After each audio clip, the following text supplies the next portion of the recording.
Apple and Meta just got hit with a combined €700 million fine from the European Union, the first enforcement under the EU's new Digital Markets Act.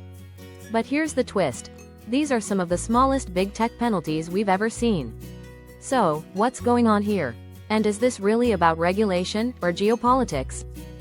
Apple was fined €500 million for stopping developers from linking out of its App Store, a classic case of platform lock-in. But this isn't the first time the EU has forced Apple's hand. Remember the Lightning cable? After years of pushback, Apple finally switched to USB-C, because EU law left them no choice. Now, Europe is taking that same pressure to the App Store. Meta was hit with €200 million for how it charges users to avoid ad tracking on Instagram and Facebook. Regulators said it violates privacy rules under the DMA. The DMA gives regulators power to fine up to 10% of global revenue. But these penalties? Barely 0.15% of 2024 sales. That's not a crackdown, that's a signal.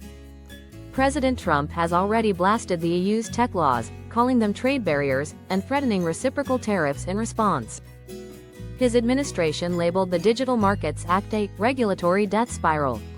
So, are regulators going soft to avoid turning this into a full-blown trade war? Apple called the fine discriminatory and said it's being forced to give away its technology. Meta's global affairs head claimed the EU is handicapping American firms while letting Chinese and European rivals off easy.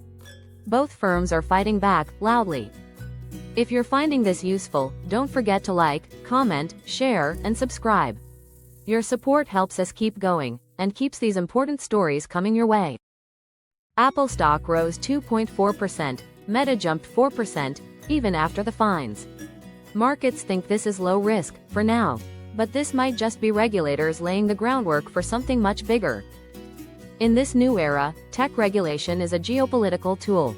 The EU didn't just fine big tech, it sent a warning shot. And with Trump ready to retaliate, the next round may hit much harder. And if you want to understand the bigger story, about why governments around the world are starting to lose trust in US tech, check out our video, The Silent Shift in Tech Trust and What It Means for All of Us, link in the description.